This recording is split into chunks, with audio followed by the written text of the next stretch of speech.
Bismillahirrahmanirrahim. Wabarakatuh.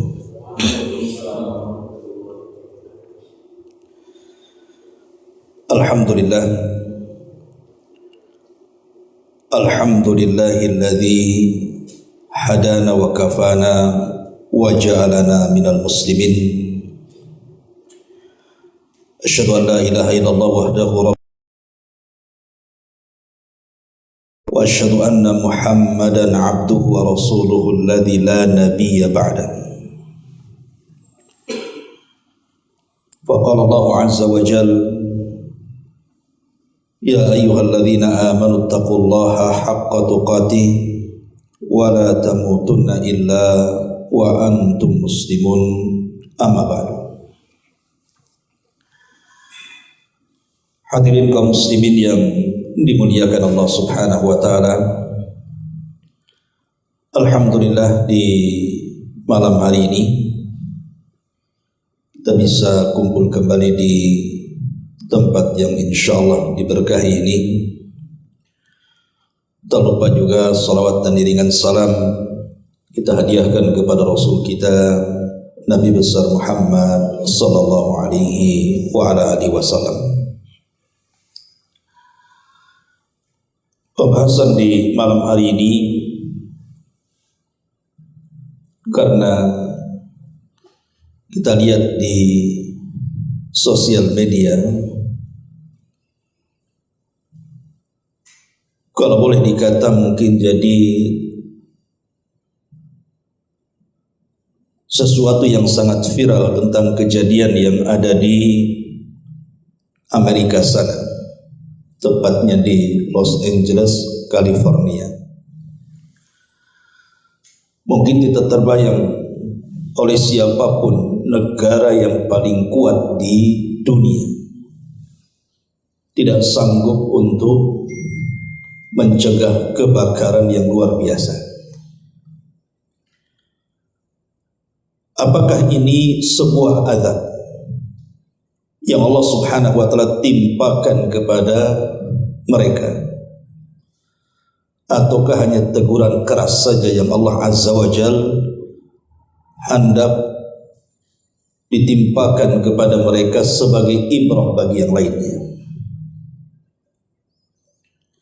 Karena ada sebagian orang-orang yang berkomentar,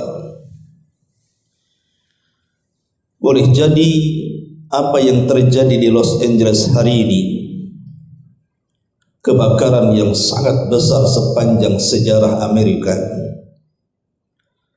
adalah bagian daripada balasan Allah Subhanahu wa taala kepada mereka, karena mereka sudah bertahun-tahun menghancurkan kaum muslimin, khususnya di Timur Tengah dan khususnya lagi di Palestina. Apakah itu memang bentuk dari azab Allah Subhanahu wa taala sebagai pembalasan ketika kaum muslimin tidak sanggup untuk melawan, maka tangan Allah lah yang menghancurkannya. Ma'asyiral muslimin yang dimuliakan Allah Subhanahu wa taala, tentu kita harus melihat dari kacamata Al-Quran dan Sunnah. Begini ikhwatu fiddin yang dimuliakan Allah Subhanahu wa taala, kalau seandainya Allah Subhanahu wa taala mengirimkan azabnya karena dosa hamba-hambanya, maka kita yang di sini juga akan terikut akan azab itu. Dan itu disebutkan di dalam Al-Quran, di mana Allah Subhanahu wa taala mengatakan dalam surah Fatir, walau yu'akhidullahu an-nasa bima kasabu ma taraka ala dhahriha min dabbatin.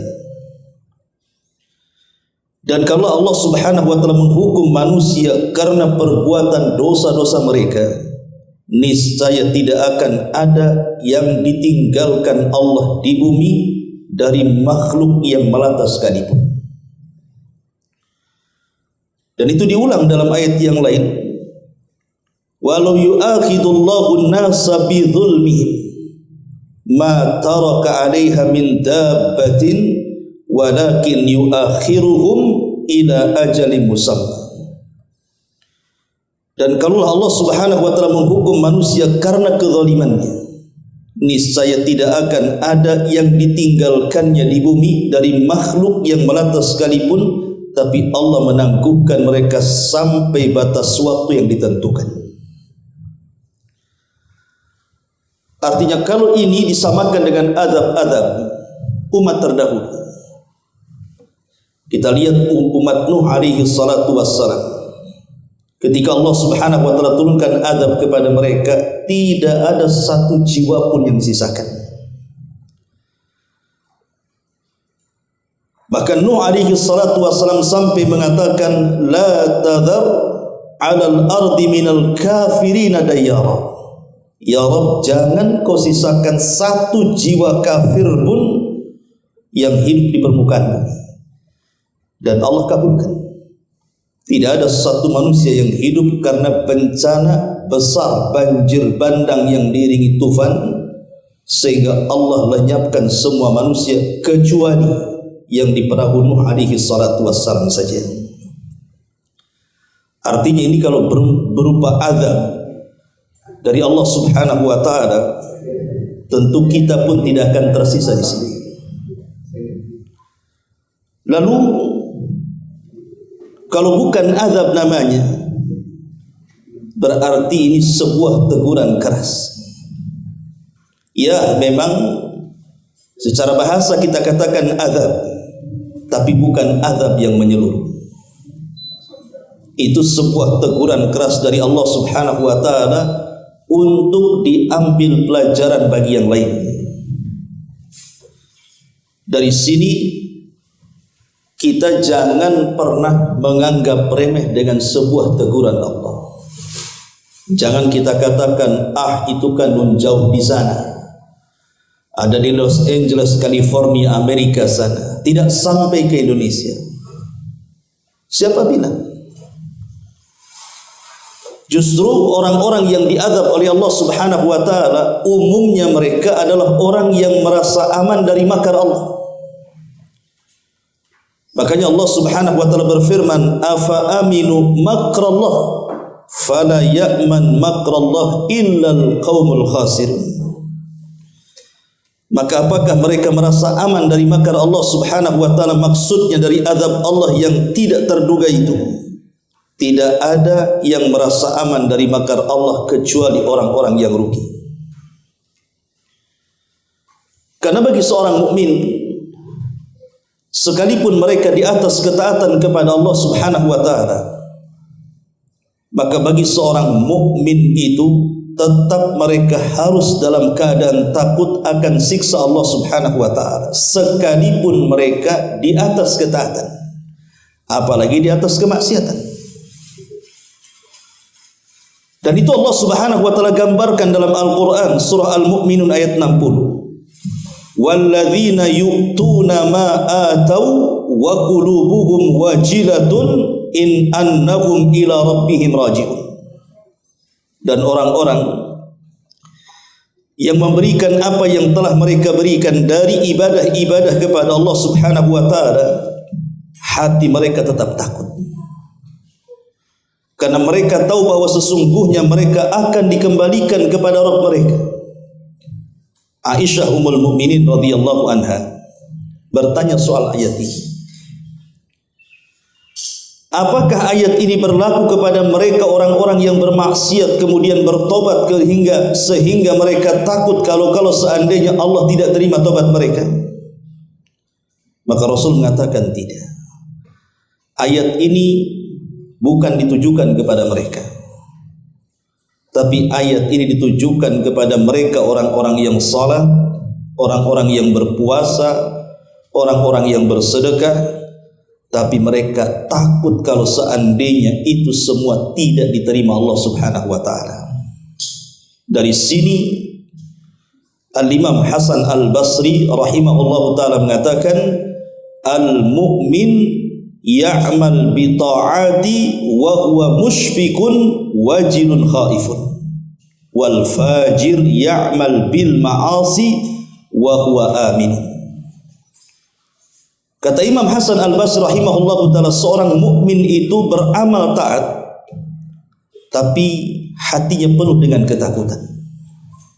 Maksudnya takut akan siksa Allah Subhanahu wa taala. Sedangkan ahli maksiat, mereka melakukan maksiat dan selalu merasa aman dari makar Allah Subhanahu wa taala. Jadi peristiwa kebakaran yang terjadi di Los Angeles sana adalah sebuah peringatan keras dari Allah Subhanahu wa taala untuk dijadikan ibrah bagi kita di sini. Karena yang namanya musibah itu tidak mesti kebakaran. Karena tentara-tentara Allah Subhanahu wa taala itu bukan hanya sekedar api saja. Tentara Allah itu banyak. Tentara Allah itu bisa berupa air. Di negeri kita pernah terjadi tsunami hebat. Dalam kejapan mata, korban berkelimpangan di mana-mana. Dan itu yang terjadi kepada umat-umat sebelum kita juga. Bagaimana ada umat yang ditenggelamkan oleh air, seperti Fir'aun dan bala tentaranya, atau seperti kaum Nuh alaihi salatu wassalam. Artinya air juga tentara dari tentara Allah, atau mungkin dalam bentuk angin, atau mungkin kedua-duanya, seperti yang terjadi di Los Angeles itu kan dua-duanya itu, di mana air dan di mana angin dan api itu bersatu sehingga menciptakan kebakaran hebat di mana-mana. Ma'asyiral muslimin yang dimuliakan Allah Subhanahu wa taala, tapi yang jelas bahwa ketika Allah Subhanahu wa taala mengirimkan sebuah bencana alam, maka Allah Subhanahu wa taala mengatakan wa nukhawwifuhum fama yaziduhum illa tughyanan kabira. Dan kami mengirimkan itu semua dalam rangka menakut-nakuti. Jadi setiap peristiwa, baik itu banjir, kebakaran, gempa, gunung meletus, angin puting beliung atau yang semacamnya, kenapa Allah Subhanahu wa taala kirim kepada manusia? Allah katakan wa nukhawwifuhum bil ayati la'allahum yarji'un. Kami sedang menakut-nakuti Subhanahu wa taala agar mereka kembali. Dan Allah mengatakan wa manursilu bil ayati illa takhwifa. Dan kami tidak pernah mengutus tanda-tanda kuasa kami kecuali dalam rangka menakut-nakuti hambanya. Tapi masalahnya sudah banyak kejadian di sekeliling kita tapi bukan membuat takut. Sebagaimana Allah mengatakan fama yaziduhum illa tughyanan kabira. Tetapi yang demikian hanyalah menambah besar kedurhakaan mereka kepada Allah Subhanahu wa taala. Ma'asyiral muslimin yang dimuliakan Allah Subhanahu wa taala, dahulu di zaman Nabi, ketika orang-orang Quraisy itu berusaha untuk didakwai oleh Rasul supaya mereka mentauhidkan Allah, masuk ke dalam Islam, agama tauhid, kebanyakan mereka menolak. Sehingga Nabi SAW berdoa kepada mereka dengan doa paceklik yang berkepanjangan. Sampai-sampai Nabi SAW mengatakan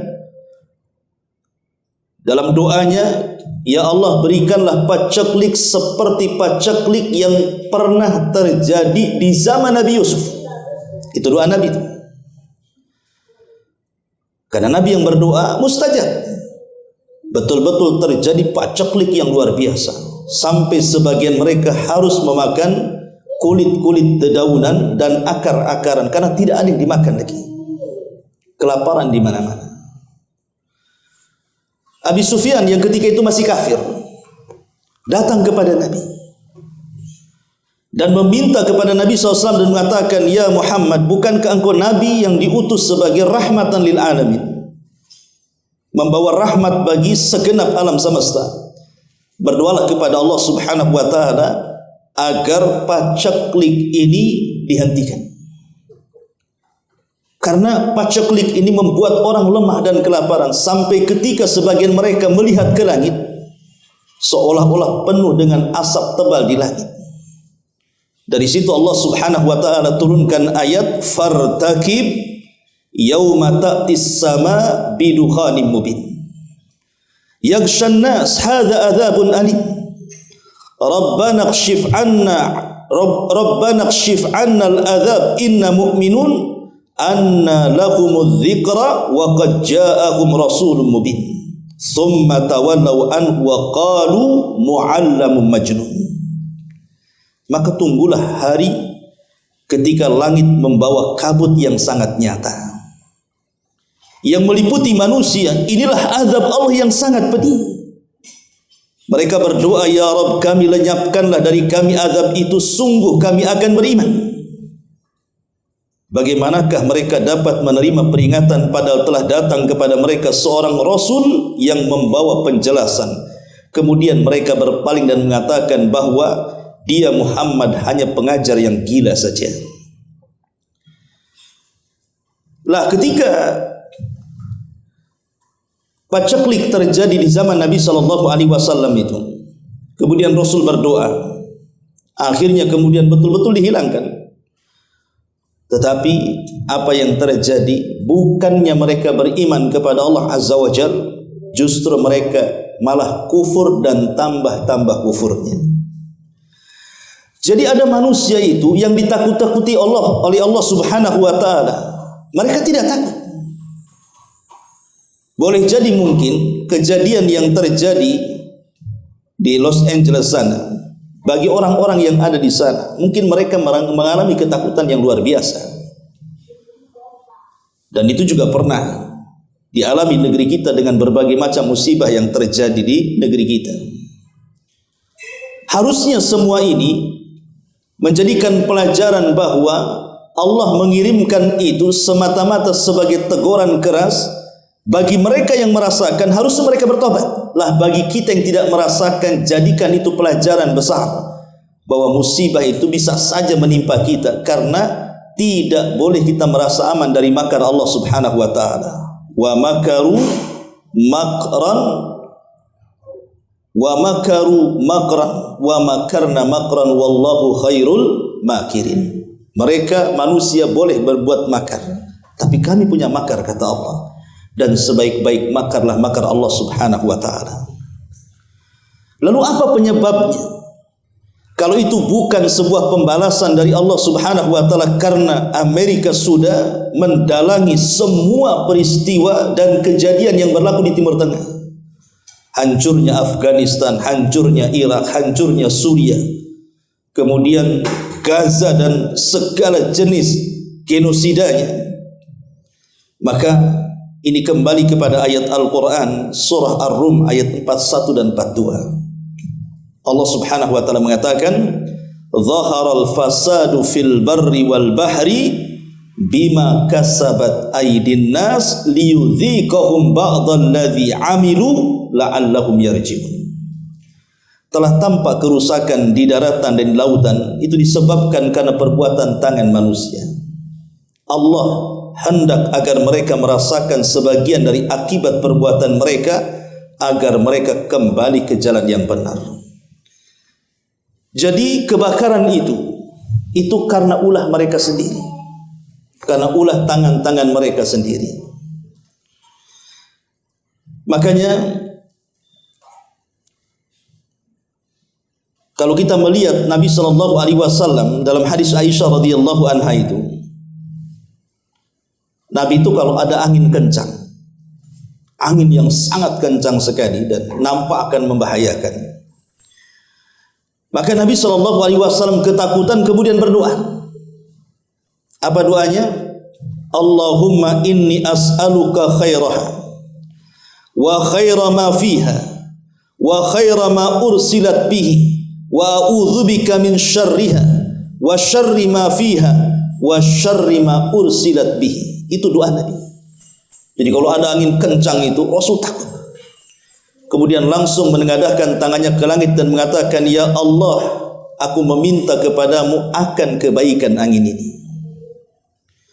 Aku meminta kepadamu agar di dalam angin ini penuh dengan kebaikan yang akan membawa keberkahan kepada kami, dan aku berlindung kepadamu dari keburukannya, keburukan yang ada di dalam angin itu dan keburukan yang akan membawa bencana dari angin itu.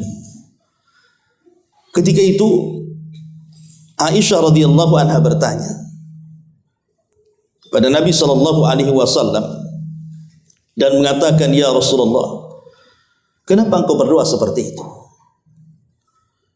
Maka Nabi sallallahu alaihi wasallam mengatakan, "Wahai Aisyah, sesungguhnya kalau ada angin yang lebat itu jangan pernah diremehkan." Karena dahulu kaum Ad, Allah Subhanahu wa taala gambarkan dalam Al-Qur'an, falamma ra'awhu aridan mustaqbila awdiyatihim qalu hadza aridun mumtiruna bal huwa masta'jaltum bihi rihun fiha adzabun alim. Maka mereka kaum Ad ketika melihat azab itu berupa awan yang menuju ke lembah-lembah mereka, mereka berkata, inilah awan yang akan menurunkan hujan lebat bagi kami. Allah katakan bukan, tetapi itu azab yang kamu minta agar disegerakan kedatangannya, yaitu angin yang mengandung di dalamnya azab yang sangat pedih sekali. Itu yang dikhawatirkan Nabi. Makanya kalau ada angin kencang, berdoa kepada Allah Azza wa Jalla dan tanamkan perasaan takut, jangan-jangan di balik angin ini akan terjadi azab Allah Subhanahu wa taala kepada kita. Ma'asyiral muslimin yang dimuliakan Allah Subhanahu wa taala, tapi ibrah pelajaran yang besar yang bisa kita petik ikhwan. Kita tahu bahwa Los Angeles, California ini dikenal sebagai kota terbesar kedua di Amerika dan kota yang paling kaya. Bahkan cukainya terbesar yang menyumbang kepada pemerintahnya. Bahkan boleh dikata rumah-rumah megah dan mewah itu berdiri kokoh di atas tanah Los Angeles itu, karena memang bukan orang biasa yang tinggal di situ. Tapi siapa yang bisa menahan kuasa Allah Subhanahu wa taala? Rumah yang mewah dan indah, sekarang kita lihat kemana rumah-rumah itu perginya. Gedung-gedung pencakar langit itu yang hancur berantakan, kemana tuh perginya gedung-gedung itu? Bayangkan dilalap api dalam sekejap, hitungan hanya beberapa hari saja. Padahal kalau kita kiaskan dengan kehancuran Gaza, ketika Israel berusaha untuk membuat genosida di Palestina, kemudian menjatuhkan bom-bom dari pesawat tempurnya, Gaza itu rata memerlukan 1,5 tahun lebih baru rata dengan tanah. Tapi lihat di Amerika sana, meratakan daerah seluas itu tidak diperlukan tahunan, cukup harian saja. Siapa yang bisa menghalangi kuasa Allah Subhanahu wa taala? Padahal ikhwatu fiddin muliakan Allah Subhanahu wa taala, kaum Ad dahulu pernah mengatakan di dalam Al-Qur'anul Karim, apa yang dikatakan oleh kaum Ad? Kaum Ad mengatakan, man asyaddu minna quwwatan. Siapa yang lebih kuat dari kami, katanya. Jadi kaum Ad mengatakan, siapa yang lebih kuat daripada kami? Karena kaum Ad itu kan terkenal kaum yang Allah ciptakan satu-satunya kaum yang tidak ada yang semisalnya. Makanya Allah bahasakan dalam surah Al-Quran, dalam Al-Quran itu, lam yukhlaq mithlahu fil bilad. Kaum yang tidak pernah diciptakan semisalnya. Dari segi kekuatannya, dari segi kecerdasannya, tidak pernah Allah ciptakan makhluk seperti kaum Ad. Tetapi karena kesombongannya kepada Allah Subhanahu wa taala, karena mereka mengatakan man asyaddu minna quwwah, siapa yang lebih kuat daripada kami, kata kaum Ad. Mereka tidak sadar di balik kekuatan mereka ada kekuatan Allah Subhanahu wa taala. Makanya Allah Subhanahu wa taala gambarkan di dalam Al-Quran tentang peristiwa kaum Ad itu. Apa kata Allah Subhanahu wa ta'ala? Kata Allah Subhanahu wa ta'ala, wa amma 'adun, adapun kaum Ad, fastakbaru fil ardi, mereka pun sombong di permukaan bumi, bi ghairil haq, dengan kesombongan tanpa alasan yang dibenarkan.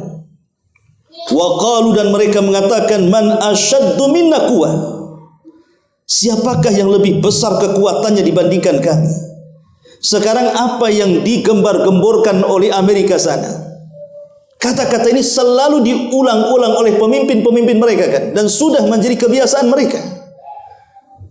Dengan arogannya mereka mengatakan bahwa kami negara kuat dan tidak ada yang bisa mengalahkan kami.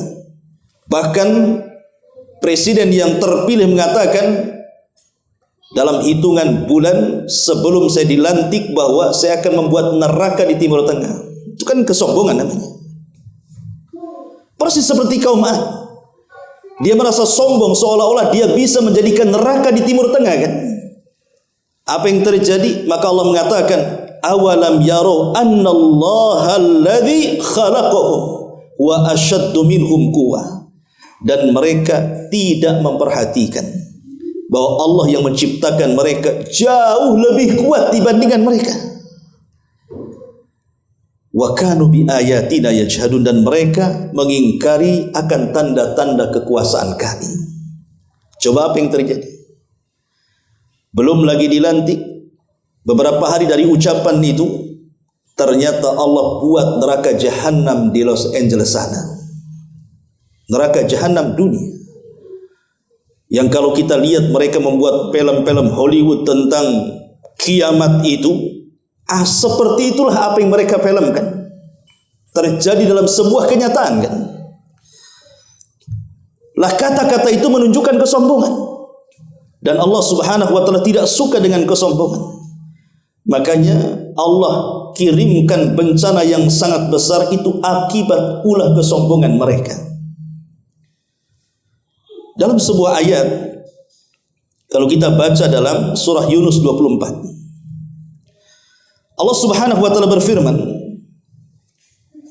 innama mathalul hayatid dunya kama in anzalnahu minas sama fakhtalata bihi nabatul ardi mimma ya'kulun nas wal an'am hatta idza akhadatil ardu zuhrufaha wa zayyanat wa dhanna ahluha annahum qadiruna 'alayha ataha amruna laylan aw nahara faja'alnaha hasidan ka'an lam taghna bil amsi kadzalika nufassilul ayati liqaumin yatafakkarun. Sungguh perumpamaan kehidupan dunia, kata Allah, hanya seperti air hujan yang kami turunkan dari langit. Lalu tumbuhlah tanaman-tanaman bumi dengan subur karena air itu. Di antaranya ada yang dimakan manusia dan juga hewan ternak, hingga apabila bumi telah sempurna keindahannya dan juga telah sempurna perhiasannya, dan pemiliknya mengira bahwa mereka pasti menguasai dan memetik hasilnya, tiba-tiba datang kepada mereka azab kami pada waktu malam ataupun siang. Lalu kami jadikan tanamannya seperti tanaman yang sudah disabit, seolah-olah belum pernah tumbuh dari kemarin. Demikianlah kami menjelaskan tanda-tanda kuasa kami kepada mereka orang-orang yang mau berfikir. Lihat ayat ini. Ayat ini bisa diterapkan dengan peristiwa kebakaran yang ada di Los Angeles sana. Siapa yang mengira Los Angeles akan terbakar sedemikian hebatnya, yang belum pernah terjadi negara-negara yang lainnya? Api yang asalnya dari atas gunung hutan sana bisa merambah ke perkotaan, padahal api itu kan biasa kebakaran di sana. Tapi siapa yang mengira tiba-tiba api itu melantakkan segalanya? Itulah yang difirmankan di sini. Ketika mereka sudah merasa di atas puncak dunia dengan berbagai macam gemerlap di dalamnya, tiba-tiba kemudian datang api itu melantakkan segalanya, seolah-olah tidak ada bangunan sebelumnya di situ. Makanya kalau lihat di udara di YouTube itu kayak galengan-galengan sawah itu. Coba lihat di YouTube tuh. Lihat sebelum kebakaran dan setelah kebakaran. Kok bisa bangunan-bangunan kayak tembok begini terbakar dan kemudian roboh sampai ke para-parapnya, sampai ke tanah? Coba. Kuasa siapa kalau bukan kuasa Allah Subhanahu wa taala? Dan siapa lagi yang mampu menghadapi kuasa Allah Subhanahu wa taala? Makanya di sini Allah gambarkan permisalan dunia itu seperti itu. Ketika mereka sudah merasa di atas puncaknya, tiba-tiba datang azab Allah Subhanahu wa taala, mereka pun mengatakan seolah-olah belum terjadi apa-apa dari kemarin di sini. Belum ada bangunan karena sudah luluh lantak semuanya. Dan ini persis juga difirmankan oleh Allah Subhanahu wa taala. Kalau kita lihat ayat yang lain, kita bisa baca dalam surah Al-Baqarah 266. Allah Subhanahu wa taala mengatakan, ayawaddu ahadukum an takuna lahu jannatun min nakhilin wa a'nabin tajri min tahtiha al-anhar lahu fiha min kulli thamarat wa asabahu al-kibaru wa lahu dhurriyyatun du'afa fa asabaha i'sarun fihi narun fahtarakat. Kadzalika yubayyinullahu lakumul ayati la'allakum tatafakkarun.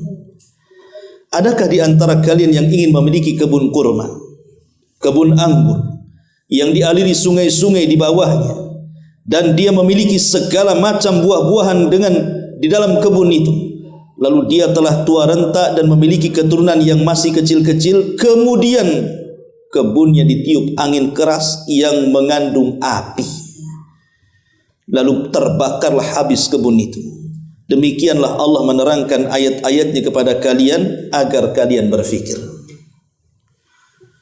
Ma'asyiral muslimin yang dimuliakan Allah Subhanahu wa taala. Saya pernah berbincang dengan seseorang waktu terjadi gempa di Lombok.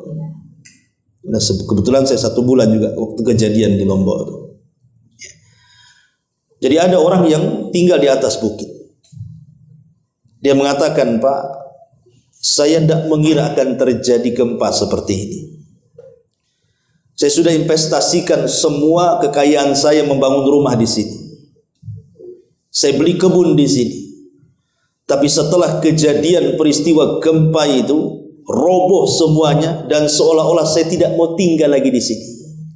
Itu pernyataan orang sana.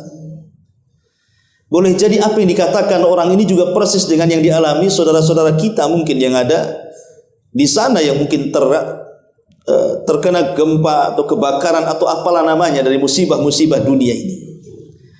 Dan itu gambaran dunia, bahwa dunia itu cuma 2. Bisa dia yang meninggalkan kita atau kita yang meninggalkan dunia. Kan cuma 2 itu saja.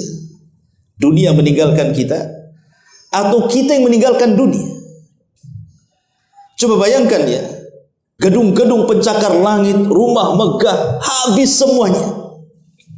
Kuasa siapa kalau bukan kuasa Allah Subhanahu wa taala? Tapi yang jelas ma'asyiral muslimin yang dimuliakan Allah Subhanahu wa taala, kita akan ambil petik pelajarannya saja. Karena setiap peristiwa itu pasti ada pelajaran. Dan itulah yang harus dipahami oleh seorang muslim, bahwa setiap musibah yang berlaku di sekitar kita itu harus ada ibrah dan pelajaran. Jangan dianggap biasa. Karena orang yang menganggap biasa sebuah peristiwa itu, dia dinyatakan merasa aman dari makar Allah. Dan kalau orang merasa aman dari makar Allah, bahaya. Karena munculnya azab itu dari situ awalnya. Yang pertama yang ingin saya katakan, apa sih pelajaran yang kita bisa petik dari kebakaran itu? Pertama, dari sisi tauhid dulu. Dari sisi tauhid kita tahu bahwa tidak ada yang tahu peristiwa itu berlaku kecuali setelah terjadinya. Karena saya kira orang-orang Los Angeles kalau tahu akan terjadi kebakaran, tentu mereka tidak akan menanamkan sahamnya di situ. Tidak mungkin membangun rumah di situ. Tidak mungkin menghabiskan, menginvestasikan semua kekayaannya di situ kan. Kalau tahu, tapi kan mereka tidak tahu. Dari sini Allah Subhanahu wa taala mengatakan, wa indahu mafatihul ghaibi la ya'lamuha illa wa ya'lamu ma fil barri wal bahri wa ma tasqutu min waraqatin illa ya'lamuha wa la habbatin fi dhulumatil ardi wa la ratbin wa la yabisin illa fi kitabim mubin. Kunci-kunci semua yang gaib ada pada sisi Allah. Tidak ada yang mengetahui selain Dia. Dia mengetahui apa yang ada di darat ataupun yang ada di laut. Tidak ada sehelai daun pun yang gugur yang tidak diketahui Allah. Tidak ada sebutir biji pun dalam kegelapan bumi, dan tidak pula sesuatu yang basah ataupun yang kering, melainkan tertulis dalam kitab yang nyata, maksudnya Lauhil Mahfuz. Maka dari sisi tauhidnya adalah tidak ada yang tahu peristiwa itu kecuali Allah Subhanahu wa ta'ala. Maka dari sini bisa saja azab itu datang sekonyong-konyong sementara kita belum bertobat kepada Allah Azza wa Jalla. Ini yang pertama, bahwa ayat ini mengajarkan bahwa manusia harus bergantung sepenuhnya kepada Allah Subhanahu wa ta'ala. Yang kedua, bahwa angin yang kencang yang membawa api yang luar biasa itu, bayangkan kerugian yang dialami oleh negara Amerika itu bukan sedikit. Bahkan diperkirakan seandainya dikalkulasikannya mereka membantu Israel dari tahun 1959 sampai hari ini, katanya itu tidak sebesar kerugian yang diderita hari ini. Kalau mereka dikalkulasikan tuh dari 1959 sampai hari ini, dana yang dikucurkan Amerika kepada Israel untuk membumi hanguskan Palestina itu belum apa-apanya dengan kerugian yang diderita hari ini. Artinya ini sesuatu yang dahsyat luar biasa. Lah angin yang kencang, badai yang membawa api hingga topan, itu semua sebenarnya bukti nyata dari kebesaran Allah. Bukti nyata dari kekuatan Allah Subhanahu wa ta'ala, bahwa Allah itu berkehendak atas segala keinginannya. Sekalipun manusia berkehendak tapi Allah tidak berkehendak, tidak mungkin terjadi. Tapi kalau Allah yang berkehendak, sekalipun manusia tidak berkehendak, pasti terjadi. Dan itulah salah satu keimanan yang harus kita imani tentang adanya takdir Allah Subhanahu wa ta'ala. Maka kita yang tidak terkena dampaknya, bersyukurlah kepada Allah Subhanahu wa ta'ala. Ini yang kedua. Kemudian yang ketiga, kebakaran itu mungkin boleh jadi kita jadikan sebagai pengingat agar kita lebih kembali kepada Allah Subhanahu wa ta'ala,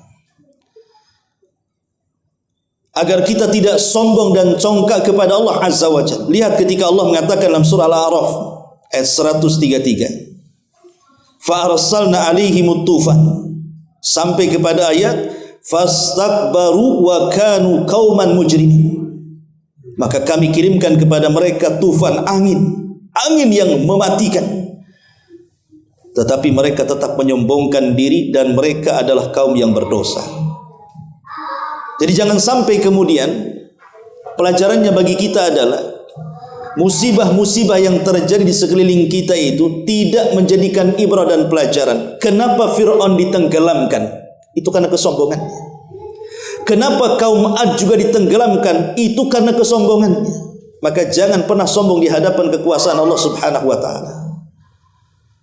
Karena tentara-tentara Allah Subhanahu wa ta'ala di mana saja, terkadang Allah itu kalau mengirimkan tentaranya tidak harus tentara-tentara besar.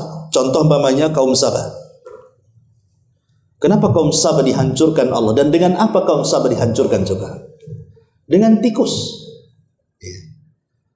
Bayangkan kaum Sabah di zaman itu dikenal sebagai jannah sorga karena kesuburannya, di mana mereka memiliki kebun dengan segala buah-buahan di dalamnya.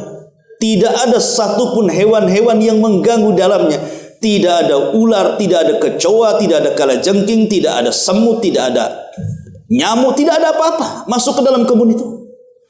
Dan kalau mereka memanen itu tidak perlu dipetik. Diletakkan saja keranjangnya di atas kepala, masuk ke dalam kebun, keluar sudah penuh. Saking subur dan indahnya negeri itu. Makanya Al-Quran bahasakan dengan sebutan jannah, surga, karena membuat cemburu negara-negara yang lainnya di zaman itu. Sampai siapapun yang datang ke negeri itu sakit, kemudian masuk ke negeri itu, keluar jadi sehat. Saking nikmatnya negeri Sabah itu. Karena mereka masih memeluk agama Sulaiman. Tetapi setelah kenikmatan yang begitu banyak melupakan mereka, akhirnya mereka mulai kufur dan menyembah berhala. Apa yang terjadi? Allah Subhanahu wa taala kirim tikus-tikus kecil, kemudian menggerogoti bendungan Ma'rib. Digerogoti. Karena keasikan mereka dengan dunia, mereka lupa ngecek jembatan, mengecek bendungan-bendungan itu. Rupanya ketika satu kayu, kan bendungan zaman dulu kan bukan beton kayak sekarang. Bendungan zaman dulu pakai kayu-kayu kan begitu. Ketika satu kayunya jebol karena dimakan oleh tikus, apa yang terjadi? Maka air bah yang sangat besar dari Ma'rib melantakkan segalanya. Tidak ada yang tumbuh kecuali 3, kata Al-Quran. Itu pun tidak bisa dimakan kecuali daun bidara, pohon sidr. Buah-buahannya apa yang bisa dimakan? Selebihnya buah-buahan yang pahit rasanya. Coba bayangkan ketika Allah menghancurkan kaum Sabah, hanya dengan tikus. Itulah kuasa Allah Subhanahu wa taala. Ketika Allah Subhanahu wa taala menghancurkan Abraha dan pasukannya, Allah kirim apa? Burung. Burung ababil. Burung ababil itu burung-burung laut. Burung-burung hitam itu burung-burung laut itu. Orang Sunda mengatakannya belekok toh, Pak. Burung-burung laut, burung sawah tuh. Itu kan ababil. Itulah yang dikirim oleh Allah Azza wa Jalla. Bahkan ketika Allah Subhanahu wa taala menghancurkan Ya'juj wa Ma'juj di akhir zaman, apa yang Allah kirim? Ulat. Bayangkan Naghaf. Naghaf itu ulat. Itu yang menghancurkan Ya'juj wa Ma'juj. Sementara Isa dan pasukannya tidak sanggup mengalahkan mereka. Bahkan Allah yang mengatakan engkau tidak sanggup mengalahkan mereka. Bagaimana mungkin mengalahkan Ya'juj dan Ma'juj sementara jumlah mereka satu di antara kita 999 dari mereka. Gimana cara melawannya? Antum saja dikeroyok 20 orang mati. Ini dikeroyok 999 yang royok kita. Per satu orang dari kita, dari mereka 999. Makanya Allah mengatakan, ya Isa, bawalah kaum muslimin yang tersisa sembunyi di bukit Tur. Nggak sanggup melawan Isa. Ya. Lalu apa yang terjadi? Isa hanya bisa berdoa kepada Allah Subhanahu wa taala agar Allah Subhanahu wa taala menghancurkan kaum yang ganas, yang bengis sekali Ya'juj dan Ma'juj. Karena fitnah Ya'juj dan Ma'juj bukan sama dengan Dajjal, tidak. Kalau Dajjal itu kan fitnah agama. Kalau engkau ikut saya tidak akan membunuhmu, bahkan aku akan berikan kekayaan kepadamu. Itu Dajjal. Tapi Ya'juj dan Ma'juj itu fitnahnya bukan fitnah agama. Memang fitnahnya kerusakan. Setiap bertemu dengan di luar rasnya pasti akan dibantai, dan itu kaum kanibal, langsung dimakan dagingnya. Tapi mereka kaum yang sombong. Setelah mereka menghabiskan di luar rasnya di atas permukaan bumi, kemudian mereka menatap ke langit dan mengatakan, qatalna man fil ardi sanaqtuluhu man fis sama. Kami sudah membunuh semua orang yang ada di bumi. Sekarang di langit kami bantai, katanya. Apakah sombong tuh? Ya. Maka dengan kesombongan itulah Allah kirim apa? Tentaranya. Tentara Allah kecil, Naghaf, ulat. Ulat itulah yang menghancurkan Ya'juj wa Ma'juj. Jadi Allah Subhanahu wa taala memiliki tentara yang banyak, dan tidak perlu tentara itu yang besar-besar. Tidak perlu dikirim harimau, buaya, apalagi buaya darat. Nah, ya. Jadi memang betul-betul Allah Subhanahu wa taala mudah menghancurkan siapapun yang hendak Allah hancurkan. Bagi Allah itu mudah. Makanya semua makhluk Allah yang di bumi ini bisa menjadi tentaranya. Air bisa menjadi tentaranya, api bisa menjadi tentaranya, angin bisa menjadi tentaranya. Segala yang ada di permukaan bumi itu adalah tentara-tentara Allah Subhanahu wa taala. Maka dari sini kita mengambil ibrah dan pelajaran bahwa kebakaran itu harusnya mengingatkan tentang kuasa Allah. Jangan congkak dan sombong, dan hindari kezaliman. Hindari kezaliman. Karena doa-doa orang-orang yang dizalimi itu bisa saja menjadi sebuah kenyataan kan. Allah mengatakan wala tahsabannallaha ghafilan amma ya'malu zalimun. Jangan kau kira Allah lalai dari doa-doa orang-orang yang kau zalimi.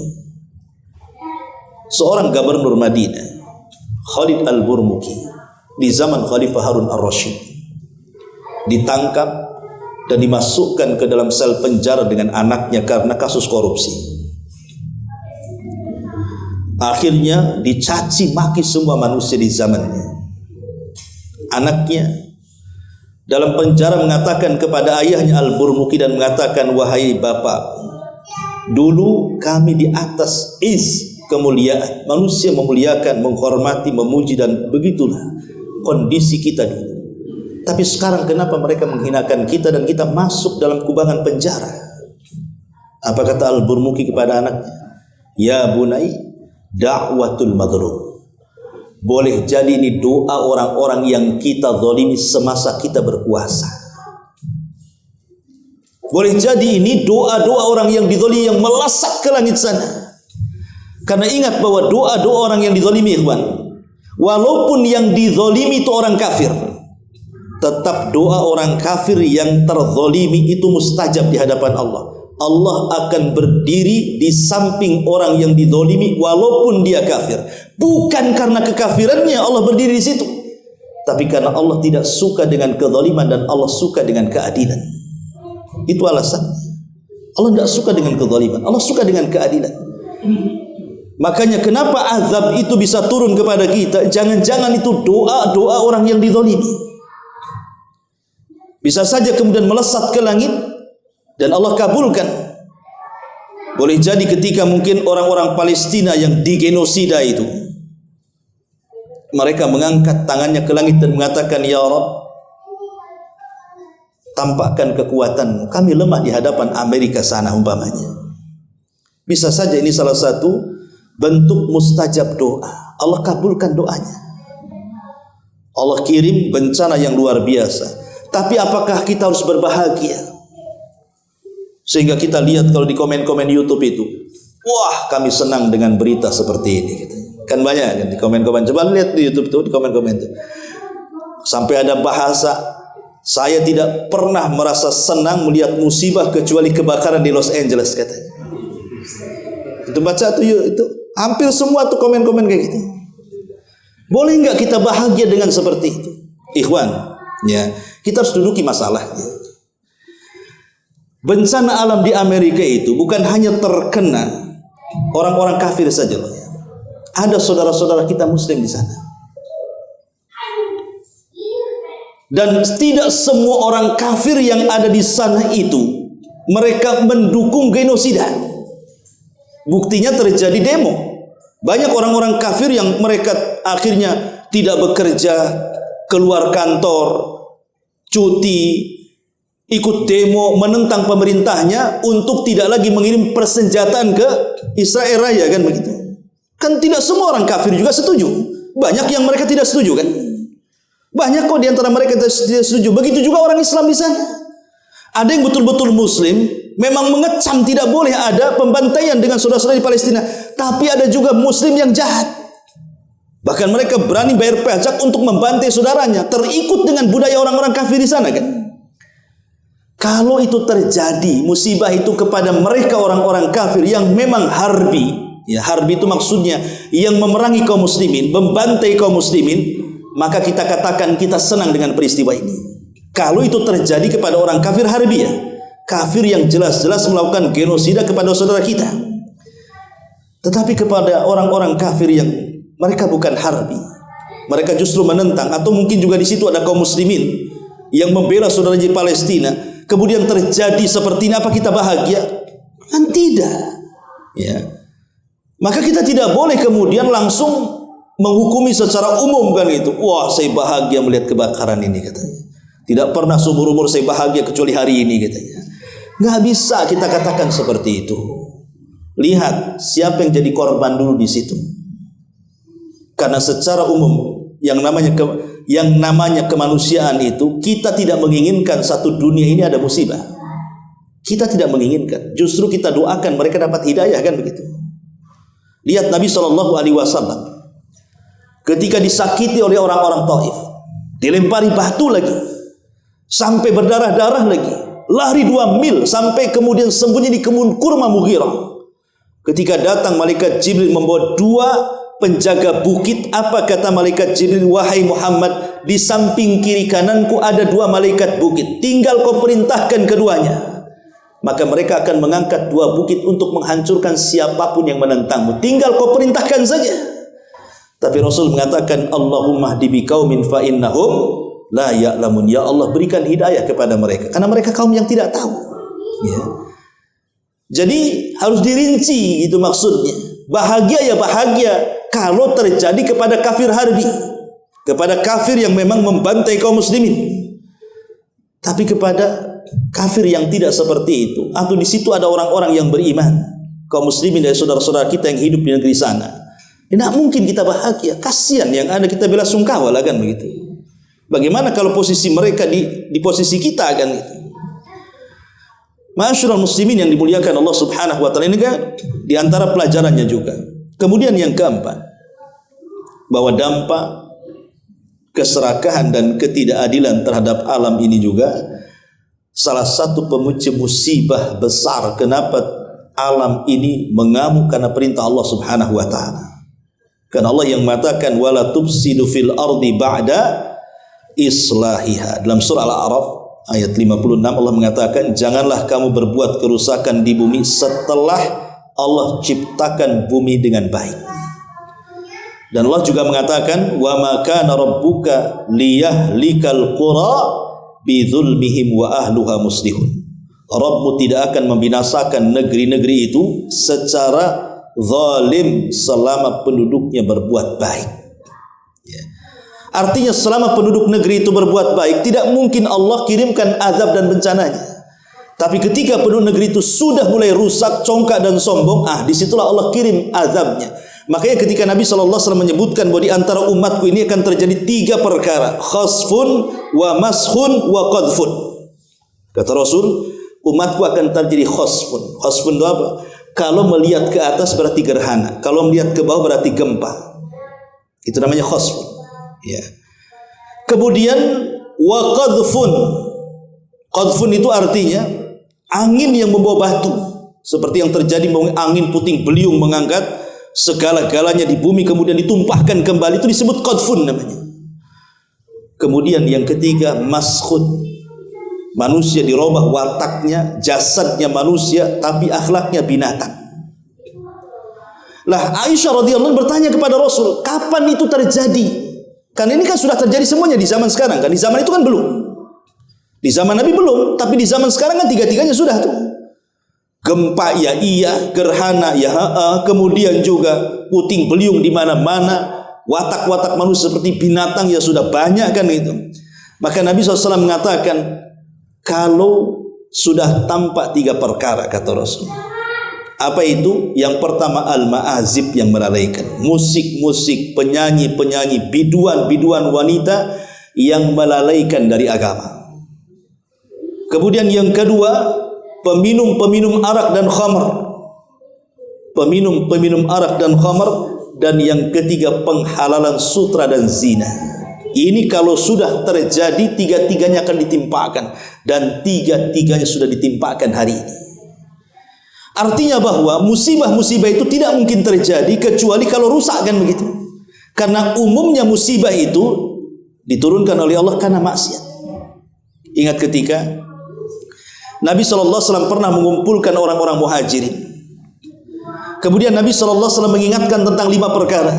Apa kata Rasulullah? Ya ma'syaral muhajirin, khamsun idza tulitum bihinna wa a'udzu billahi an tudrikuhun. Wahai muhajirin, ingat 5 perkara. Kalau sampai 5 perkara menimpa kalian, a'udzubillah, kata Rasul, aku berlindung kepada Allah, jangan sampai menimpa kalian. Kata Nabi SAW, man lam tadharil fahishatu fi qaumin qad, hatta tu'linu biha illa fasha fihimut ta'un wal auja allati lam takun madat fi aslafihimul ladzina madaw. Kata Nabi SAW, kalau sebuah fahisyah ditafsirkan oleh syurahul hadis, fahisyah itu artinya perzinahan, LGBT, macam-macam yang sejenisnya, homoseksual, lesbi, atau kita katakan LGBT. Kalau sudah tampak yang zina, LGBT dan yang semacamnya, dan itu diberlakukan secara terang-terangan. Di zaman Nabi bukan tidak ada yang berzina, ada, tapi tidak terang-terangan. Makanya ketika ada seorang pemuda namanya Ma'iz datang kepada Rasul dan mengatakan, ya Rasul, zanaitu fatahirni, Rasul, aku sudah berzina, bersihkan aku. Artinya kan ada perzinahan di zaman Nabi, tapi kan tidak terang-terangan, orang ini ngaku sendiri. Tapi di zaman sekarang justru lokalisasi itu justru dilegalkan pemerintah kan. Antum bisa berzinah itu baik online atau offline, bisa COD lagi, bukan makanan aja COD, zinah pun bisa COD hari ini, terang-terangan itu. Belum lagi banci-banci kalengkongguan itu, pinggir-pinggir jalan, bang itu kan banyak tuh. Ya. Ini kan terang-terangan ikhwatu fiddin, bukan hanya malam, sekarang siang pun beroperasi itu. Apa yang terjadi? Maka Rasul mengatakan, illa fasha fihimut ta'un, pasti akan ditimpakan penyakit ta'un, wal auja, dan penyakit-penyakit yang lainnya yang belum pernah ada sebelumnya. Di zaman Rasul tidak ada penyakit AIDS, di zaman sekarang banyak. Ya, macam-macam kan penyakit kelamin itu. Dan itu sampai sekarang tidak ada obatnya. Bahkan belum ditemukan obatnya. Konon ada seorang ulama Yaman menemukan obatnya. Tapi taruhlah seandainya ditemukan obatnya, pasti Allah akan kirimkan penyakit yang lainnya. Anggaplah sekarang Barat dengan kecanggihan teknologinya, berkumpul para dokter dan profesor untuk meneliti penyakit AIDS dan berusaha mencari pencegah dan obatnya. Kita katakan sia-sia. Kenapa? Karena yang Anda lawan itu bukan bakteri, yang Anda lawan itu Allah. Kalau melawan bakteri, boleh saja Anda temukan obatnya. Tapi kalau yang Anda lawan Allah, pasti Allah akan menciptakan bakteri yang lainnya. Sampai kapan? Yang Allah kehendaki bukan memerangi bakteri, tapi stop perzinahan, LGBT dan yang semacamnya. Pasti Allah akan angkat tuh penyakit itu. Sebenarnya itu yang Allah minta kan. Ya. Maka dari sini kita tahu bahwa tidak ada musibah yang Allah timpakan itu kecuali karena dosa. Boleh jadi kebakaran yang ada di Los Angeles sana, yang menghabiskan berhektar-hektar. Kalau itu terjadi di Batam, mungkin habis Batam itu. Batam ini luasnya berapa? 1.500 saja. Di sana sampai berlipat-lipat kota Batam itu. Ya. Tapi ini menunjukkan bahwa apa? Rupanya kuasa Allah itu memang ajaib luar biasa. Siapa yang nyangka Los Angeles menjadi seperti itu kondisinya? Kota yang paling indah hilang begitu saja. Ya.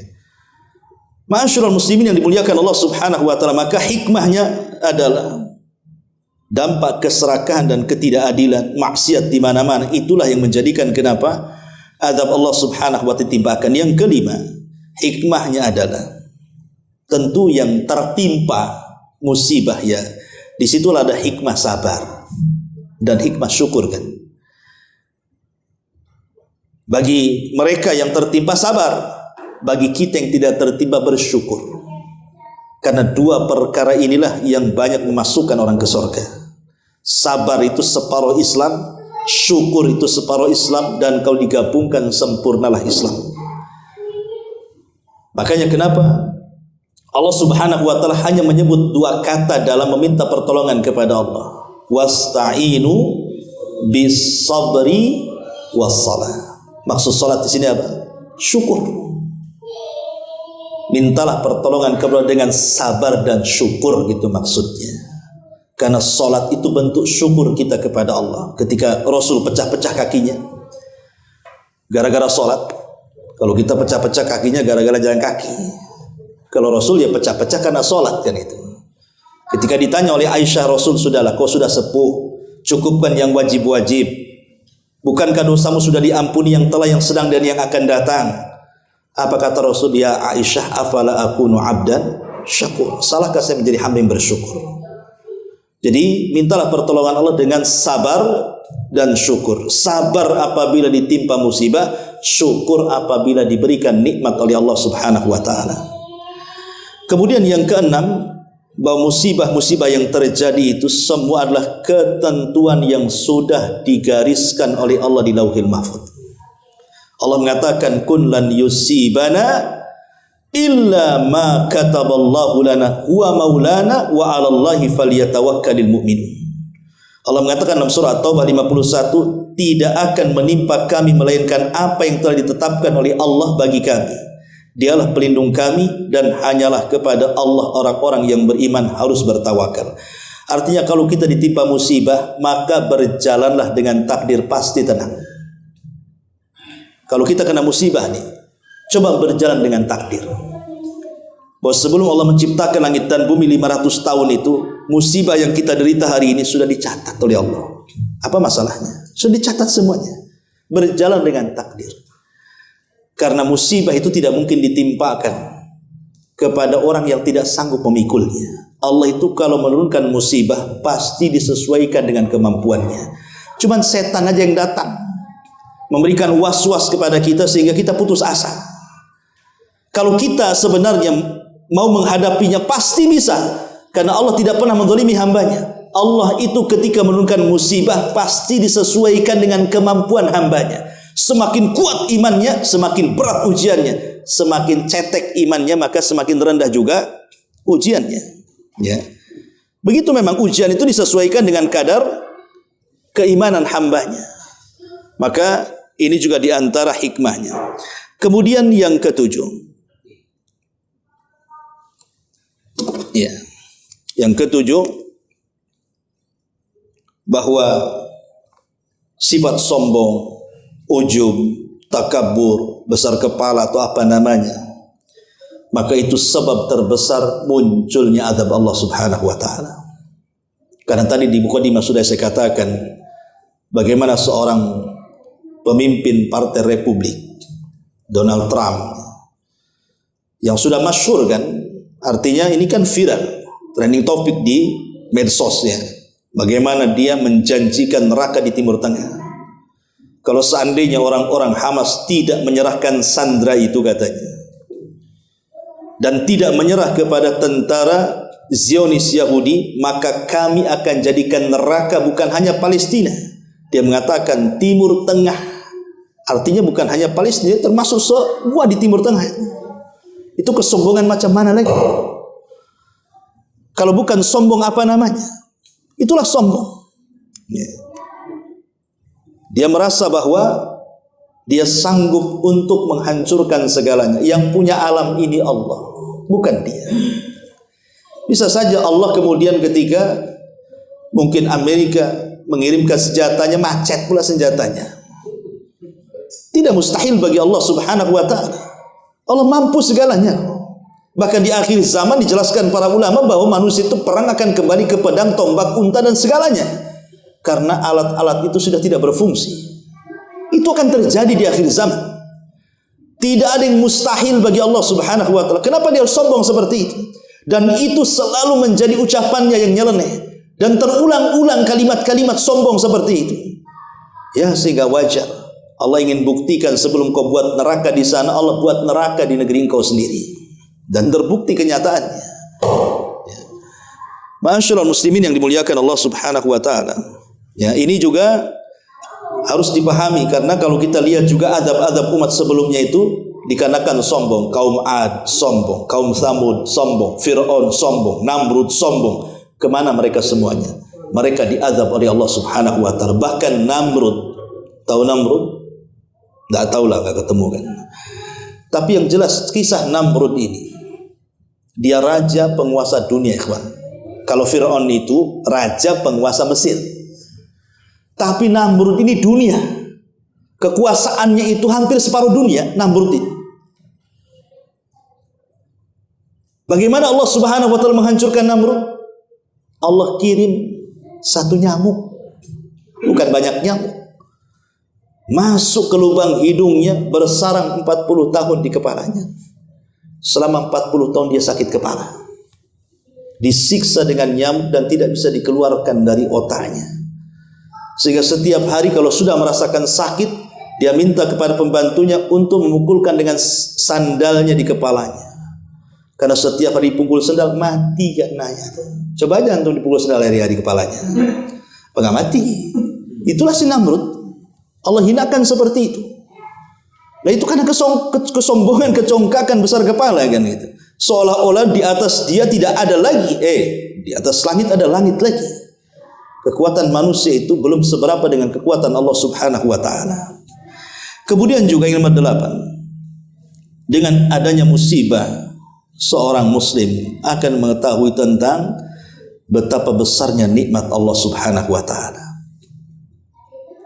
Betapa besarnya nikmat Allah. Makanya kita disunahkan kalau ada orang tabrakan ya di depan kita tuh. Kenapa ini ya? Jadi kalau ada orang yang kecelakaan di depan kita, kita boleh mengucapkan alhamdulillah. Bukan alhamdulillah karena dia kecelakaan, ya. Tapi alhamdulillah karena, saya pakai inilah ya, suara saya udah keras. Karena apa? Karena kita yang bukan celaka. Alhamdulillah, bukan saya yang celaka gitu maksudnya. Tapi jangan keras-keras.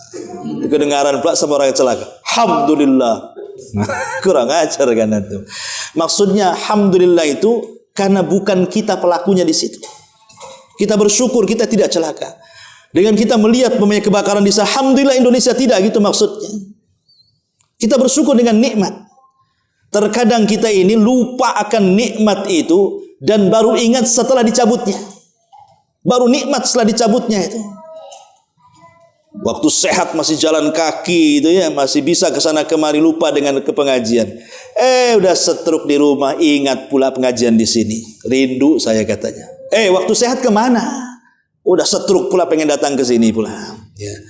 Kadang-kadang orang dilupakan dengan nikmat lah. Itulah kebanyakan manusia. Makanya dengan adanya seperti ini juga, bahwa musibah itu juga, bahwa nikmat sekecil apapun itu dihargai. Itulah bentuk syukur nikmat itu, artinya ketika dalam hati kita itu menghargai sekecil-kecilnya nikmat yang Allah anugerahkan kepada kita.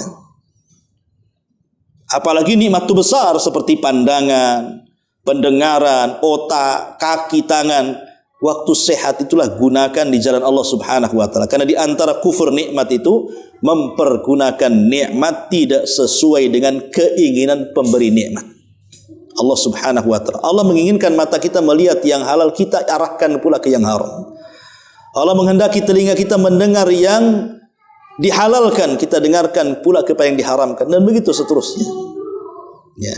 Ma'asyiral muslimin yang dimuliakan Allah Subhanahu wa taala, termasuk juga di antara pelajaran besar dari musibah kebakaran di sana, bahwa semua musibah yang terjadi itu warisan dari umat-umat terdahulu, ikhwan. Apa yang terjadi hari ini dari musibah apapun itu sudah pernah dialami oleh umat sebelumnya. Banjir sudah dialami kaum, gempa dialami kaum Tsamud, kemudian api dialami oleh kaum Lut. Semua sebutkan musibah apa ya yang terjadi hari ini itu pernah terjadi di umat-umat sebelum kita. Jadi sebagaimana musibah juga warisan, dosa yang menyebabkan musibah juga warisan gitu maksudnya. Supaya kita jadi pelajaran kenapa Fir'aun ditenggelamkan, karena sombong, berarti jangan sombong. Kenapa kaum Ad dihancurkan, karena mereka congkak merasa ujub, jangan ujub. Dan begitu seterusnya. Ya. Nah, ini juga yang harus kita pahami. Kemudian yang terakhir, ingat bahwa kalau musibah datang kepada kita, maksudnya kalau musibah datang kepada kita itu biasanya bukan yang tertimpa itu orang jahat saja, pasti orang baik akan ikut di situ. Kita lihat tsunami, gempa, puting beliung dan lain-lainnya, atau banjir-banjir itu. Bukan yang tidak sholat saja yang terkena rumahnya kerendam itu. Yang rajin sholat pun kerendam juga di situ. Bukan preman saja, ustadz pun kena di situ. Karena Allah yang mengatakan, "Fattaqu fitnatan la tusibanna alladziina zalamu minkum khassa." takutlah kepada fitnah yang kalau Allah timpakan kepada sebuah kaum, bukan hanya orang zalim saja, tetapi orang baik pun terkena imbasnya. Tapi Nabi SAW mengatakan, ketika menceritakan tentang pasukan bendera hitam yang dari Syam yang akan membunuh Al-Mahdi saat dibaiat di rukun antara rukun Hajar Aswad dan Yamani itu, tiba-tiba pasukan itu Allah gempakan di antara Mekah dan Madinah yang disebut dengan Baidah. Aisyah bertanya Rasul, orang-orang yang kena gempa yang terprosok ke dalam tanah itu tidak semua orang-orang jahat yang akan membunuh Al-Mahdi, tapi ada juga orang yang lalu lalang di situ yang tidak tahu menahu niat mereka datang ke Mekah untuk apa. Maka Nabi SAW mengatakan, yub'atsuna ala niyatihim, mereka akan dibangkitkan sesuai dengan niat mereka, sesuai dengan amalan mereka. Artinya begini, ikhwatu fiddin, al-amru bil ma'ruf wan nahyu anil munkar itu penting. Mengajak manusia kepada kebaikan, mencegah manusia dari kemungkaran itu penting. Kalau seandainya musibah itu terjadi kepada kita dan kita orang baik terkena imbasnya, minimalnya kita berlepas diri kemaksiatan manusia. Karena kita sudah berusaha mengajak orang berbuat baik dan mencegah kemungkaran. Karena manusia ini di lingkungan sekitar pasti ada 3 kelompok. Kelompok pertama pembuat onar, ahli maksiat maksudnya. Kelompok yang kedua yang tidak suka dengan maksiat dan pembuat onar, dia pun menasihati, jangan kau buat onar di sini. Tapi kelompok yang ketiga, ini yang aneh. Dia menghalang-halangi orang-orang yang baik yang hendak mencegah kemungkaran dan mengatakan, udah biarkan saja katanya. Nanti kalau dosa-dosa dia sendiri, kalau dapat azab dia sendiri. Kan ada di masyarakat kan 3 kelompok nih. Ya, itulah 3 kelompok ini digambarkan dalam kisah Ashabus Sabti. Ashabus Sabti itu orang-orang Yahudi yang berada di pinggiran pantai. Disebut Ashabus Sabti namanya. Orang-orang Yahudi pengagung hari Sabtu. Ya. Lah orang-orang Yahudi ini oleh Allah Subhanahu wa taala diuji karena kan kehidupan mereka itu nelayan, cari ikan. Karena memang hidup di pantai-pantai. Ya. Lah orang Yahudi punya aturan, boleh kalian cari ikan tapi jangan di hari Sabtu. Silahkan di hari yang lain. Tapi hari Sabtu jangan, itu hari sakral kalian. Tetapi Allah uji iman mereka dengan apa? Di hari biasa ikan pula tak muncul, di hari Sabtu loncat-loncat lah ikan tuh. Kemari katanya. Tergodalah sebagian orang Yahudi ini yang jahat-jahat ini. Akhirnya mulailah membuat khilah, penipuan kepada Allah Subhanahu wa taala dengan cara apa? Dia pasang jaring hari Jumat, untuk ikan hari Sabtu diambil hari Ahad. Kan kurang ajar tuh. Ya. Mereka mengatakan, kami tidak mengambil ikan hari Sabtu katanya, tapi pasang jaringnya hari Jumat. Ya. Mereka sudah buat jalan tuh di hari Jumat itu ikan kemana arahnya. Maka mereka pasang di situ. Lah ketika ikan muncul di hari Sabtu masuk ke jaringnya, tapi tidak mau mengambil di hari Sabtu, ambilnya di hari Ahadnya. Mereka mengatakan kami tidak mengambil ikan dari Sabtu katanya. Ketika mereka dibiarkan oleh Allah seperti itu, ya sudah berbulan-bulan, bertahun-tahun, kok tidak ada azab katanya. Katanya kalau orang mengambil ikan dari Sabtu akan diturunkan azab. Kok tak ada azab katanya. Mulai mereka keenakan. Begitulah istidraj ikhwan. Istidraj itu Allah membiarkan kenikmatan di atas kemaksiatan. Itu istidraj namanya. Ya. Akhirnya mereka mengatakan, kalau begitu sama aja, bagus di hari Sabtu sekalian akhirnya kan. Betul, mereka akhirnya cari ikan langsung di hari Sabtu. Karena ketika mereka membuat khilah seperti itu tidak ada azab. Langsung di hari Sabtu mereka buat. Lah ketika mereka mengambil ikan dari Sabtu inilah manusia terbagi menjadi 3 tuh. Ada orang-orang yang mengambil ikan dari Sabtu, itulah orang-orang yang jahat, yang merobek kesakralan hari Sabtu. Kemudian kelompok yang kedua yang keras dan mengingatkan jangan kau cari ikan dari Sabtu, nanti azab Allah turun. Kelompok ketiga mengatakan kepada kelompok yang kedua, sudah biarkan. Kalau seandainya mereka diazab, toh mereka juga yang diazab katanya. Malah dihalang-halangi. Orang yang mencegah kemungkaran dihalang-halangi dan mengatakan biarkanlah, tidak usah cerewet. Kalau nanti azab Allah timbul pun pasti mereka dapat, biarkan saja katanya. Akhirnya orang-orang yang beriman, yang kokoh dengan akidahnya tidak mau campur dengan mereka. Akhirnya mereka pun membuat benteng tinggi. Oke, kalau begitu kita benteng. Aku tidak mau hidup dengan kalian. Akhirnya dibenteng tinggi. Jadi orang-orang yang baik di sini, orang-orang yang mengambil ikan dari Sabtu di sini, dengan orang-orang yang melarang kepada orang yang melarang mengambil ikan dari Sabtu. Di balik dinding mereka mendengar ada suara teriak-teriak. Semuanya kalau dapat ikan mereka luar biasa buat pesta pora. Sampai pada waktunya tidak ada suara satu pun dari keributan yang biasa mereka ributkan kalau mendapatkan ikan banyak di situ. Jadi orang-orang yang beriman di balik tembok ini heran. Kok nggak ada suara sama sekali? Ada apa ini? Akhirnya diutuslah salah seorang, coba intip. Kenapa mereka tidak berisik, tidak bersuara hari itu? Rupanya ketika naik ke pagar, tidak ada satu manusia pun di situ. Makin heran tuh, nggak ada orang. Ya patutlah nggak berisik, nggak ada orang. Jadi akhirnya kemudian mereka sepakat untuk membuka pagar itu, ingin melihat kemana orang-orang itu. Rupanya ketika mereka membuat pagar di pinggir-pinggir dinding itu sudah ada dua binatang, kera dan babi. Kera dan babi. Sebagian ulama tafsir mengatakan ketika Allah mengatakan kunu qiradatan khasiin, jadilah kalian kera-kera yang dihinakan. Maksudnya yang dikutuk jadi kera, merekalah orang-orang yang mengambil ikan di hari Sabtu. Adapun yang dikutuk menjadi babi, merekalah orang yang mencegah kepada orang yang mencegah kepada orang yang mencari ikan dari Sabtu. Dikutuk jadi babi. Karena mereka terlibat walaupun tidak ikut mengambil ikan. Ya, tetapi mereka tidak hidup kecuali 3 hari kemudian mati. Dan tidak ada yang hidup satu pun dari kera itu. Sehingga jangan kemudian sekarang kera-kera ini keturunan kera-kera Yahudi dari Sabtu, nggak ada kaitannya. Ya, itu mereka dibinasakan semua oleh Allah Subhanahu wa taala. Lah dari sini kita tahu bahwa yang menjadikan orang selamat dari azab Allah itu kalau dia mencegah kemungkaran dan mengajak kepada kebaikan. Kalau seandainya Allah takdirkan kita sudah berusaha mengajak kebaikan, mencegah kemungkaran, kemudian kita terseret dalam fitnah atau mungkin musibah yang berlaku yang Allah turunkan itu, minimalnya kita sudah lepas tanggung jawab di hadapan Allah Subhanahu wa taala. Wallahu alam, ini diantara hikmah dan pelajaran dari kebakaran yang terjadi di Los Angeles sana. Taib, sampai di sini kita buat tanya jawab, silakan kalau ada yang bertanya.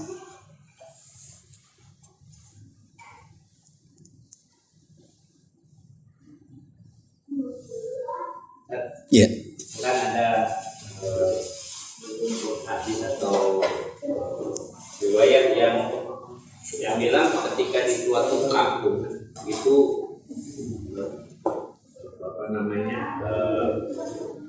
zina dan riba dibiarkan, nggak ada yang melarang dan sebagainya, kampung itu akan terkena.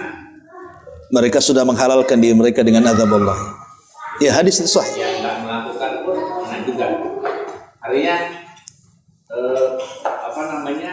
yang membiarkan walaupun dia tahu itu salah itu juga akan kena azab. Ya kena. Tadi Ashabus Sabti kan membiarkan naknya jadi babi tadi. Jadi analoginya sama. Iya, sama juga. Sahih. Ya, kalau dibiarkan kan begini.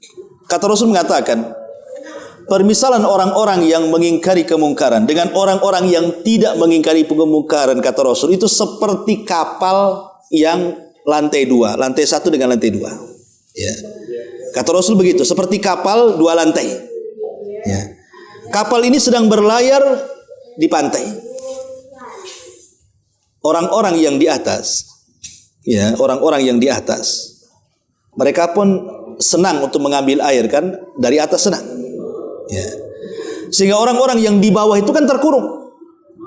Mereka kalau minta air otomatis ke atas karena orang atas yang bisa mengambil air.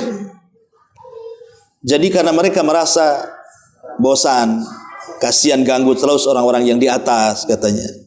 Bagaimana kalau kita bocori saja kapal itu, kita ambil air dari bawah, katanya. Kata Nabi, ini orang atas nih, kalau tidak mencegah dia melubangi kapal akan karam. Yang mati bukan hanya yang di bawah, pasti di atasnya pun ikut karam kan. Itulah permisalannya. Kalau kita tidak mengingkari kemungkaran, ikut karam juga di situ. Makanya penting kita ini memang kalau orang membawa manusia atau mendakwahkan manusia kepada kebaikan itu mudah.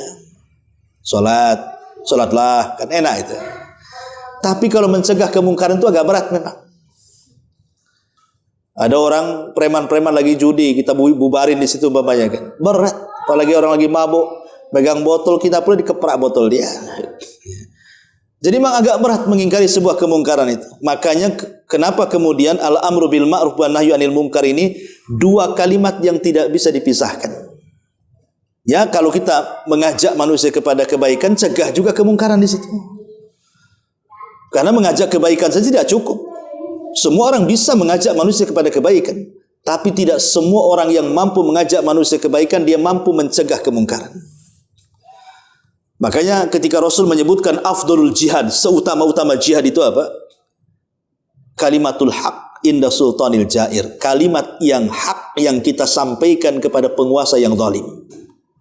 Karena risikonya besar.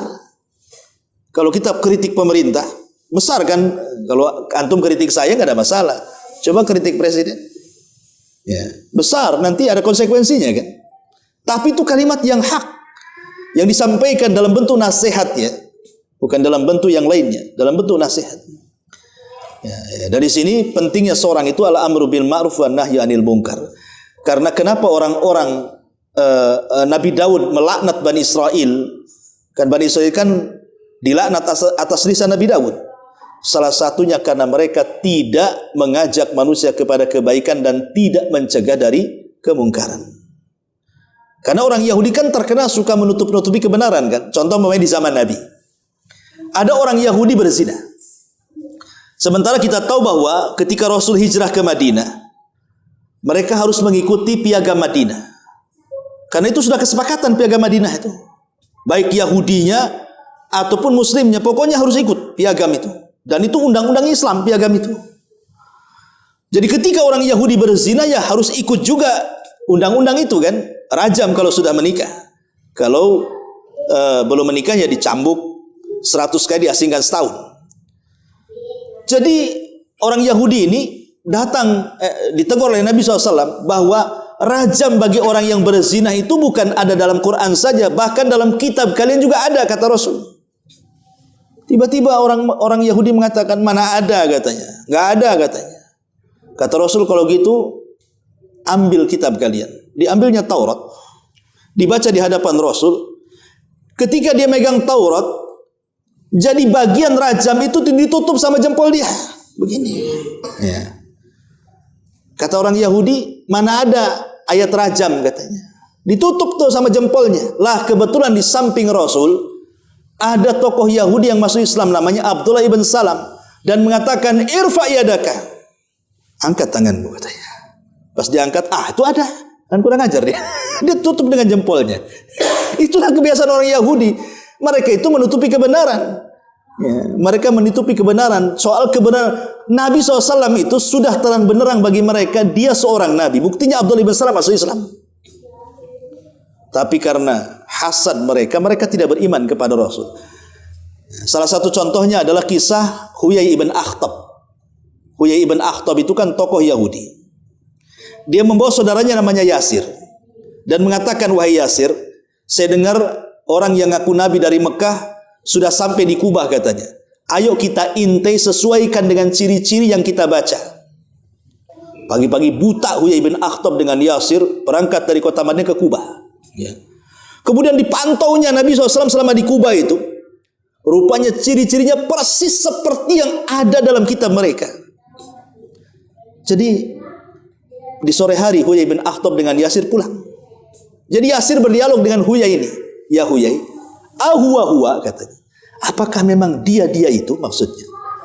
Kata Huyai, iya. Ciri-cirinya persis, 100% persis katanya. Jadi kata Yasir ini, apakah kita harus mengikuti agamanya? Kata Huyai, tidak. Selama nyawa ada di kandung badan, aku akan menjadi musuh abadinya katanya. Kan kurang ajar tuh.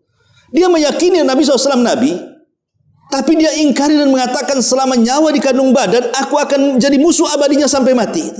Kenapa? Karena hasad. Kenapa hasad?